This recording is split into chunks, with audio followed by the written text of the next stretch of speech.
इसी बीच एक बड़ी खबर दिल्ली से ही है, जहां वीपी हाउस में सरकार और सीजेपी की बैठक इस समय लगातार जारी है। वीपी हाउस के 5वें फ्लोर पर यह बैठक हो रही है। सीजेपी डेलीगेशन की जेपी नड्डा और जितेंद्र सिंह से बातचीत हो रही है। देखिए, दूसरे दौर की वार्ता है।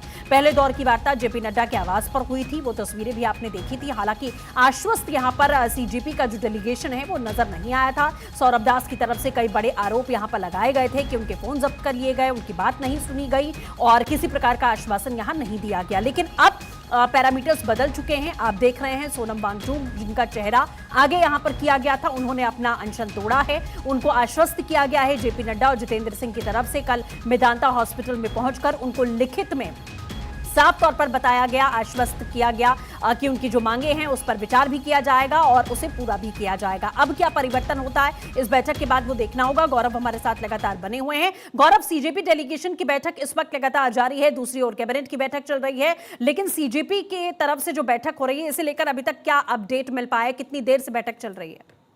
तकरीबन 20 मिनट से ये बैठक जो है वो चल रही है और इस बैठक की अगर बात करें तो सीजेपी की तरफ से जो उनका प्रतिनिधिमंडल है वो इस बैठक के अंदर मौजूद है। जानकारी ये भी मिली है कि जो पहले मांगे रखी गई थी उन मांगों पर ही बातचीत करने के लिए सीजेपी का जो प्रतिनिधिमंडल तैयार हुआ और उसके बाद सरकार के साथ उस पर बातचीत चल रही है। जहां तक अगर बात करें इस पूरे बैठक की, तो सोर्सेस बता रहे हैं कि जो बैठक है वो बीपी हाउस के पंचम तल में चल रही है, जहां पर पूरी तरीके से सिक्योरिटी अरेंजमेंट वहां पे किए गए हैं, किसी को जाने की अनुमति नहीं है। सरकार भी चाहती है कि ये बैठक सौहार्दपूर्ण माहौल में हो और सीजेपी भी चाहती है इस बैठक सौहार्दपूर्ण माहौल में हो, इसलिए इस बैठक से थोड़ा मीडिया से भी दूरी इसमें नजर आ रही है। लेकिन जिस तरीके से ये पूरी बैठक की प्रक्रिया है, एक लिखित में मांग पत्र सीजेपी ने अपने तरफ से तैयार किया है, क्योंकि जब सीजेपी दूसरे दौर की बातचीत करके गई थी उसके बाद अपने यूनियन के साथ उन्होंने बातचीत किया था।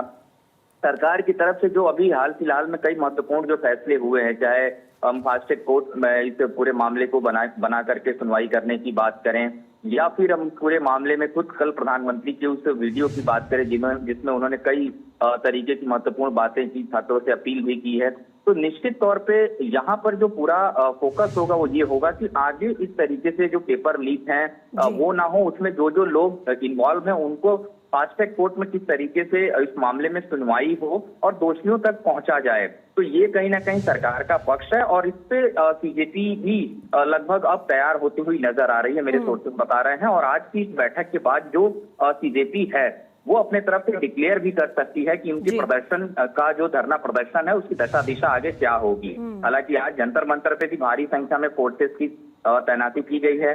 1.5 किलोमीटर का जो पूरा हिस्सा है जंतर मंतर से लगा हुआ, वहां इंटरनेट और की व्यवस्थाओं को बंद रखा गया है। तो ये कहीं ना कहीं आज इस बैठक के बाद एक बड़ी खबर जो है वो सीजेपी की तरफ से आ सकती है। हालांकि अभी जो ये बैठक है सरकार के डेलीगेशन के साथ सीजेपी की बैठक अभी चल रही है।